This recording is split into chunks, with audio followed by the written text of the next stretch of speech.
I'm not sure which one I like more, Clerks 1 or Clerks 2. I do also like Clerks 3. It is honestly a beautiful trilogy. I mean, if we're going to talk, I just want to get out of the way and fuck the spoilers and stuff. So I do, it is sad how it ends. I mean, obviously it was, I guess, how it was supposed to end in the first one, but I did make a fan script for Clerks 4 or a TV series style Clerks 4 or something like that if they ever want it. I mean, once again, I'm not expecting Kevin to pick it up or anything, but it was just fun to do. You know, he did Tusk that way and all that shit. So it's just, and maybe I'll continue to do something like that just because it's a lot easier to just talk it out. Because I mean, a lot of times it's just about imagination, and you don't have to write it down necessarily nowadays. I mean, obviously, you probably should, but anyway. Clerks 2. It's kind of like an inverted version of sorts, or maybe obviously it's a continuation of Clerks 1, but so you got Dante and Randall, main characters. You got Elias. I don't know if I already talked about this, then shit. I know I did, but I'm saying if I talked about it recently already, then shit. But yeah, Elias, Becky, Rosario Dawson playing Becky. I think it's just those four generally. I know he's got Jay and Silent Bob, Jason Mewes and Kevin Smith. And right now I couldn't. I don't know if I could. You got Anderson, and I can't remember Brian Johnson. I can't remember fucking their names right now. Sorry. I'm a pretty big fan. I've looked up these names a number of fucking times, but I just can't remember everyone's fucking names.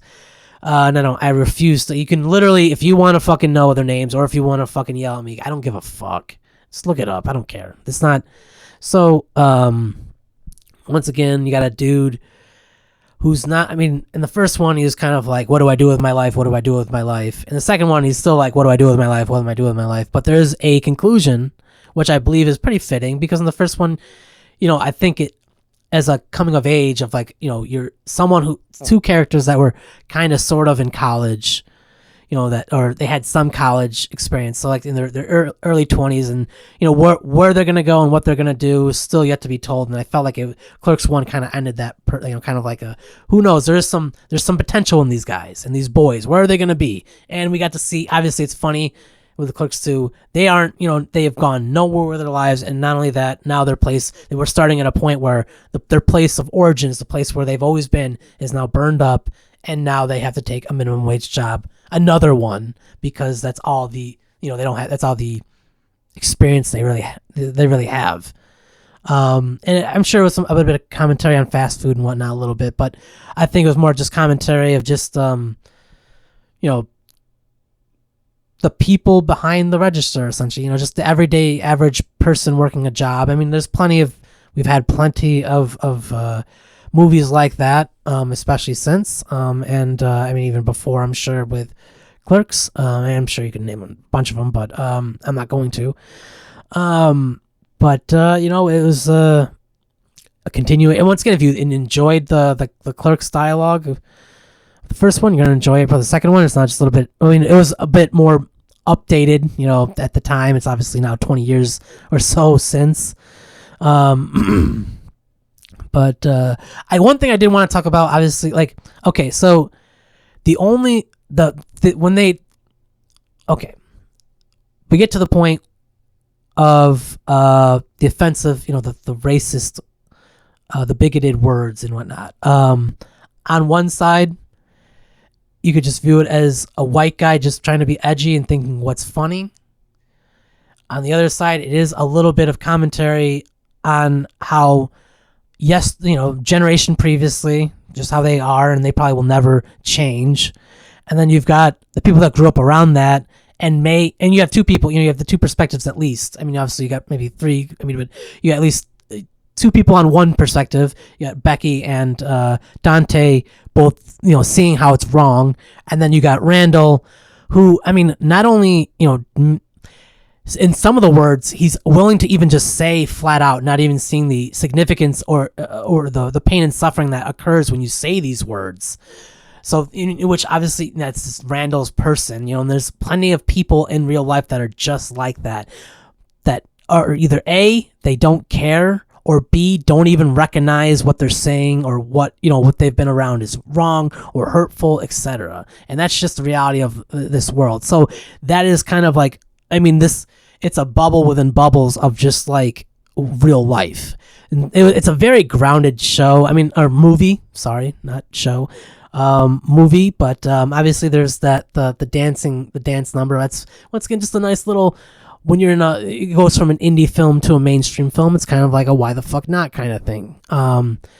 Is it necessary? I mean, it's all about comedy, and Kevin thought it was funny. And if you think it's funny, then you know what I mean. It worked. And if you don't think it was funny, then something you get around. But I stuff that comes to mind. Obviously, Kevin Smith playing another character dancing at the urinal, pretty funny. It's crass. There's crass humor and very crass and very, you know what I mean. So, but you're also seeing like now middle-aged men kind of going through the world that haven't nothing in this world other than like fantasy has fascinated them essentially, but maybe they don't. It's a lot harder to, because there's only. I said this before. There's 24 hours in the day. You sleep for 8 hours, so there's about 16 hours left. And it's like, what are you going to do with that time? And people choose various things. And obviously, there are people that have chosen various things, have created various things. So there's only, there's just an amalgam, an oversaturation of things being created constantly, especially nowadays with the internet and stuff. But even, back in the day, like, so you're competing against yesteryear, you're competing against all these huge names of yesteryear and whatever lasts through time, plus everything else that's coming out today and what will come out in the future. So that is what you're fighting against. And a lot of people are overwhelmed and are not willing to, I guess, just do it anyway, regardless of fame and fortune and stuff. But obviously there's a huge price tag and time and energy attached to that, because a lot of times with movies, you're not just one person filming the whole thing. You're generally a whole team of people that also, at least somewhat see some kind of, be at least somewhat on the same page, at least see some kind of idea, or at least be willing to, put your body in the place, you know what I mean? Like, but anyway, so, these are characters that they make that, I don't know, like once again, the career or a profession, going into college, picking a major, too overwhelming, or just they don't believe they're worthy, or just it's not interesting to them, or it's a combination of things, or they just, I don't know, they just want to live and they don't want to. The responsibilities of life can be pretty complex, and obviously with great power, etc. So, and then this is once again a romance comedy. It was generally a comedy, but just like with the first one, I would say the first one's a lot more comedy oriented than romance, but there obviously is a huge undertaking or huge investment of romance. But the second one's definitely heavily, and I think once again it's kind of a bit of a mirror of each other. Oh my God, I'm so sorry. They're a bit of a mirror of each other, but like, it's a bit of the same, but a little bit of a different. So I mean, if I had to choose one or the other, I think I would probably pick the first one, maybe just because there's just, once again, it's funny, I guess, in a sense, but it's way too edgy at the same time. I mean, and I understand a bit. I'm sure, I don't know if it's doing necessarily intentional and like this conversation of why leaving in, like, but like, especially nowadays, man, I think there's some things that just should be left behind. And in my opinion, I mean, if anyone wants to say these words, let them say them, or whatever the fuck they feel, freedom of speech or whatever. But that's why I probably picked the first one over the second one. But I'm sure there's probably something I'm missing in the first one that's really fucking bad. So, but Clerks 3 is really good too. But I'll talk about that maybe another day. Maybe I'll talk about it today. I don't fucking know. I doubt it. But I would I would like to see that movie a couple more times. But the movie's pretty cool. I honestly like this trilogy. Kevin Smith's, really good director. Has he made the greatest films of all time? I mean, he's done his best. And I think that's the best that you can give a person, because expect so much every single time. Like, every single thing has to be better than the last. Just, you got to give people breaks, man. And, years ago, I definitely was a little bit more a critic, or critique, or whatever the fuck, critical of his work, but, I don't know, man. Sometimes you just got to appreciate it for what it is. And if you can't see it, then maybe it's just not for you. Plenty of memorable quotes and lines. I refuse to say them because I just don't remember them right now. But pillow pants, once again, like it's a very funny concept, but you really think about it, you're talking about a mythical beast within a a teen or a virgin's a child's fucking vagina. So it's funny, but at the same time though, it's really fucking wrong, especially nowadays with everything going on. And I know it's once again a joke, but at the same time, we are living in some really, really murky waters, to say the least. So, and maybe that's the reason why it's kind of hard to joke about things, because it's like, is this person joking, or are they, is it like a dog whistle of sorts? In which I'm going to generally say Kevin Smith seems to be a good person, so I think a lot of it is just jokes. Mostly, I don't think there's any nefarious things. You definitely hear probably some fetishes that are thrown in there, I'm sure. And I mean, it's a cliche to say, but, different times. 20 years ago is totally okay to make fun of, like, just to say, to make fun of, to say homophobic remarks. It was definitely a lot more easily to say compared to nowadays, and vice versa. I mean, the things that are offensive today that we won't realize are offensive until like 10 or 20, maybe even 5 years, will be like, whoa. Because I mean, I grew up in the 2000s, and like obviously 1970s, 1980s, there's some really fucked up shit. Like even with music and stuff, there are plenty of bands that fucking sing about some really fucked up shit. And, it was just kind of like, as fucked up as it is to say, people gotta walk fucking, gotta push boundaries to see what is acceptable and what's not. I mean, these laws and all these regulations and what not to do, don't do this, and an idiot or fucking idiots had to do, or accidents had to happen, or fucking, really fucked up things had to happen for us to go, okay, we gotta correct ourselves. Nuking fucking a country, probably not okay. Concentration camps, not okay. War crimes, not okay. All these, et cetera, et cetera. So, fuck the KKK, fuck white supremacy, fuck Nazis, fuck fascism, fuck authoritarianism, fuck dictatorships, etc. Fuck anybody, fuck supremacy. Anyone who thinks that they're better than anybody else. Like we're all human beings by the end of the day. We're all gonna die. It's just the truth. We all lose. Okay, there's only gonna be one winner. A lot of times, I guess you can have a team of winners, but time fucking, the scepter must be passed on, the fucking throne must be passed on. It just, you gotta fucking do it. We gotta fucking. I mean, I know I'm going off topic on fucking like, power power must be handed down. Otherwise, we're just gonna, it's a domino effect, man. The system's gonna collapse, and we'll fucking. It happens regardless. It's gonna. You can't. I mean, I don't know if it's necessarily even the checks and balance kind of thing. It's just, I just think it's balance. Like you're one side's fucking weighing down the other side. What, shit's gonna, fall apart. So, it's gotta correct itself. But, and, with the whole Harvey Weinstein thing, I mean, obviously you could see Kevin was like, fucking, what the fuck? I'm sure once again you hear shit. And that's like, it kind of reminds me of like It's Always Sunny. Like there's a couple times where like a couple characters that were on the show that like really, really problematic, and it's like, why the fuck did you even give them airtime? What the fuck?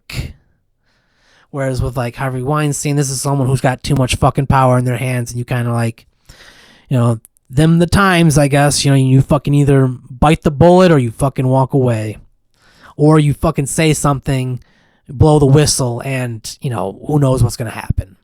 And sometimes, I mean, by the end of the day, we need fucking truth. We need facts. Some things do need to be a bit black and white. A lot of things are gray, but some things we do need boundaries and lines. And I guess to go back to, it's just like, I mean, I understand the intention. I mean, I guess if we're gonna critique one thing, it's like I understand the intentions and the implications of what was trying to be done, but at the same time, I just can't help but just think this was just an edgy joke or an edgy moment in the movie, and yes, freedom of speech, but that's my biggest, like, just like huge blemish, man. Even it's bigger than a blemish, man. That's a wound, like a festering, disgusting wound on a movie. I know at once again I'm probably white knighting it per se in a way, but like I think in a way we do, maybe I'm taking it too seriously. Okay, hopefully we'll one day come to a time where we can joke about things and joke about anything, but like there are some things where it's just like, I mean, I guess you can joke about them, but there should be consequences. And I mean, I guess, does this make sense? No good deed goes unpunished. I mean, if that was an intentional good deed, I mean, like, should the punishment of just like, once again, it's like, why are you, I don't know. So, and I know I should, I can't help it, man. I mean, obviously the rest of the film is pretty fucking cool. And once again, I feel like I'm maybe a bit white knighting things. It reminds me of when I talked about fucking Secret Invasion and shit. And just like I don't know. Maybe I'll bring that. Maybe I'll cut that part out. Maybe I'll keep it. Maybe I'll cut this part out. Honestly, I'd like to just be able to fucking express myself and not give a fuck, because most likely no one's going to listen anyway. And if you are listening and you disagree, hopefully you won't fucking chop my head off. I'm not chopping Kevin's head off for fucking, putting in a fucking section of a film that I don't agree with. And I'm sure other people, I mean, once again, I guess in some aspects you had some people that agreed with it that are like fucking, that maybe shouldn't or whatever, to kind of go like, well, I got black friends too that are fucking totally okay with this. But it's just like, by the end of the day, just because some people are okay with it doesn't mean everyone's okay with it. Like, I think that's just, once again, I know, like, if we're gonna fucking go tit for tat, like, it's just like elephant in the room kind of fucking situation. So, but anyway, I was gonna potentially end on that fucking note, but I think to try to get back with it, it ends with, fucking arrests being made for obvious reasons, and two friends fighting again in a way, which is happening. When you have a relationship or a friendship that long, it's bound to happen, and you're bound to potentially hit that fork in the road. And it was about to, you had one friend that was really, so it's about obviously friendship, again, just like the first one, but this is like someone who, you got Randall, who doesn't give a flying fuck about things generally, but obviously you see things that can get underneath his skin. There's experience, you see examples in this movie and in the last movie. So I'm pretty sure she gets under the skin in the first movie. I can't remember, but for someone who just seems to not give a fuck, to then show how much he cares about this one human being that he's met and has had many interactions with, bonded over, many experiences with, and now they're just suddenly moving away without, even like kind of even a conversation, essentially, in which, I'm, I guess, paraphrasing here, but to kind of show like the beauty of one person's mark of just living next to and deciding, it's on one side, by the end of the day, you're just having a conversation with somebody. Like, there's plenty of people in my past that I miss dearly, that I hung out with and stuff like that, that I apparently am just chopped liver. I'm nothing. And it is what it is. People move on and stuff like that. That's exactly the fork in the road. You're not the best friend. You're not necessarily a friend of everybody. So, and I guess in my opinion, I'm not a friend of pretty much anybody. So, which kind of goes to show who the fuck I am as a person. So, but, going back to the movie, you got someone showing like, this is how much you mean to me, and maybe you never even realize that kind of stuff. And some people take things for granted. Dante definitely took for granted his first relationship. He definitely took for granted he took for granted a lot of things, and I think a lot of us as human beings take things for granted. I took Kevin Smith's creativity for granted when he started making things for not only just himself but for his family exclusively, it seems like, which is, once again, some people are like, when he started smoking weed, that was when, and I think he just, perspective changed. And yes, I would love to see him and Scott Mosier make movies again, but if they never do, it's okay. You know what I mean? So, it's the same thing. Just like the appreciation that one has for another, and like, sometimes we don't see that at the time. And it has to be sometimes spelt out to us, thrown in our faces. And hopefully, instead of them rebelling or, social, or what is it, reverse psychological fucking state of mind where it's like, oh, you actually care, well then fuck you. I've had experiences where I had sex with somebody and I said, I knew you liked me, and after I said that, they said they fucking like completely shut down, and it was like, we just fucking had sex, and it wasn't, and we're now hanging out. If you didn't like me, we wouldn't even be doing this. So it's the same, it's just like, some people just, I don't know, they just don't know how to handle things and stuff. And I don't know how to handle things. We're all the same way, man. We're all fucking human beings. We're not perfect.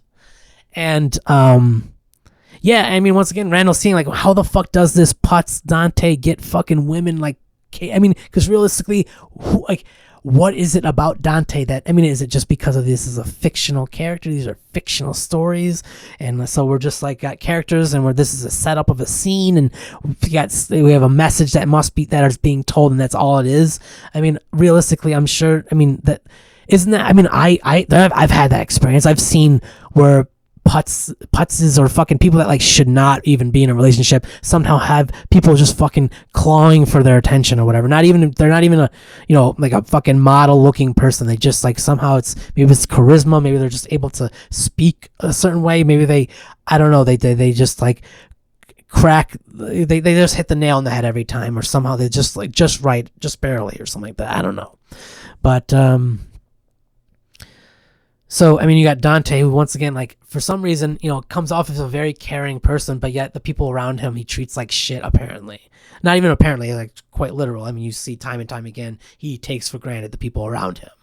And he's definitely a pretty selfish person, but also can be a very selfless person. And I think he's selfless in the wrong ways, maybe, and he's selfish also in the wrong way, in some of the wrong ways. He can be selfish in the right ways. Sometimes autonomy, and you know, you need to be selfish. You need to do what you want in your life and everything like that. So, but yeah. So, I mean, you come to this conclusion that only, like, you know, people around you actually care about you and picking the right people and stuff like that, and actually, you know, not. I don't know, you know, it's a movie, and who knows what, there was a third movie. I mean, obviously there's a third movie, and if it were to, like, how would it play off or whatever the fuck. But, and I forgot that I made the Clerks 4 fan script, and I forgot that in Clerks 3, fucking Dante's fucking moping about, and I guess Clerks 4, I suggest that Randall would be moping about, but I don't know, maybe that's how it probably would be. You know, you gotta process, a loved one's death. Which I had to recently do not too long ago. You know, it happens. So, but not only, you know, taking things for granted. And once again, maybe, you know, it happens enough times you finally are able to put two and two together, realizing how much of an asshole, how much of a jerk, how mean you are to the people around you, and how, like, if only you just fucking spoke your mind, like how you truly felt. Because it's funny, because I mean, once again, imagine if he just like said how he felt with Becky. They didn't like have to like dance around this fucking thing. They could just instantly. I don't know, but once again, maybe it would have been, you know, handled differently or whatever. Maybe it needed to be this way. But also, I mean, you're coming to the conclusion that's like, we don't need to, you know, you don't need to be the next Shakespeare. You don't need to be the next famous celebrity. You don't need to be famous. You don't need to do anything. You can just literally live. And like the only things that are the most important to you are the people around you. The job or the career, the money or whatever is secondary. That's the important thing, is just spending time with people that you admire. You know, that's the happiness. So, you know, choosing happiness over fucking greed, or, you know, and if you're gonna be greedy, you're gonna be greedy over fucking like how much time, the limited time and energy that you have amongst people and that they have amongst you.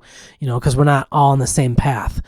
So, and yeah, I mean, obviously it ends in a bit of a miracle with obviously them being able to just, you know, start up their own quick stop. But, you know, it's a movie by the end of the day, and it is possible if they didn't start then, if they just, you know, kept it in their mind's eye or whatever. And that's the thing, perseverance, just nonstop, just like Kevin Smith did in Clerks 1. It's just like, if you're gonna do something, just fucking go for it. Even if you don't have all the resources right now, you fucking figure that shit the fuck out.